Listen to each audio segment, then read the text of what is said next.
Kwa majina ninaitwa Innocent Jau, ni mhitimu wa chuo cha elimu ya biashara kampasi ya Dodoma, na nilijiunga mwaka 2010 ambapo nilisoma certificate, nikaendelea na diploma, baadaye nilijiunga na masomo ya degree ya kwanza, na mwisho kabisa nilimaliza masomo ya masters.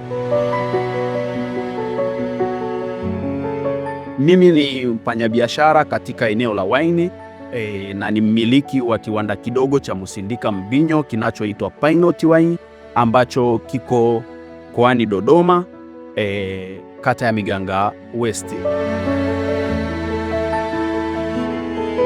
Mosi, nilikuwa napenda sana kuwa mfanyabiashara. Kwa hiyo niliona kwamba ndoto zangu za kuwa mfanyabiashara zitatimia pale nitakaposoma chuo cha elimu ya biashara, na kwa kurejea wafanyabiashara wengine ambao ni alumni wa CB ambao walikuwa wameshafanikiwa na kwangu walikuwa ni kama role models. Hivyo niliamini kabisa safari yangu ya kwenda kuwa mfanyabiashara kwa kupitia chuo cha elimu ya biashara itakuwa ni safari salama kabisa. Moja ni miundombinu rafiki ya usomaji, lakini pili ni walimu ambao wamebobea katika maeneo ya biashara na hakika wamefanya tafiti nyingi za kielimu katika maeneo ya biashara. Hivyo walikuwa wakitumba elimu ambayo ilikuwa ina nadharia ya vitendo katika maeneo mengi ya biashara, hasa kwenye kuona fursa, kwenye kuchagua wazo la biashara na kwenye kuchangamkia fursa nyingi za biashara. Elimu ya biashara ambayo nimeipata katika chuo cha elimu ya biashara CBE imenisaidia kwa kiasi kikubwa sana. Mosi, katika kubuni wazo la biashara ya kusindika mvinyo.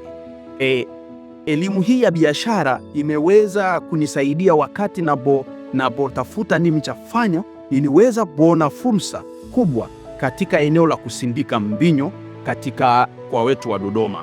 Niliona katika msimu wa zabibu wakulima wengi wa zabibu wanakuwa zabibu zinakosa masoko. Hivyo niliona kuna fursa kubwa sana ya kuongeza thamani zao la zabibu kwa kutengeneza mvinyo ili kuongeza thamani kwenye ule mnyororo wa zao letu la zabibu.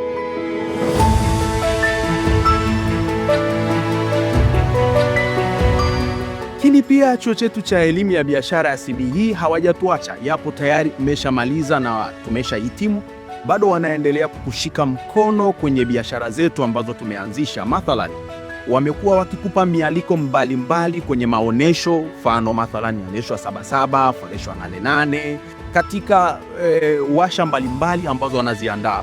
Wamekuwa wakitupa mialiko hii, na mialiko hii imekuwa ina manufaa chanya sana katika biashara zetu. Tumekuwa tukikua, tumekuwa tukipata wateja wapya, tumekuwa tukipata wateja watarajiwa, tumekuwa tukiongeza wigo mpana sana wa biashara zetu kwa kupitia mialiko ambayo tunaipata ya chuo cha elimu ya biashara.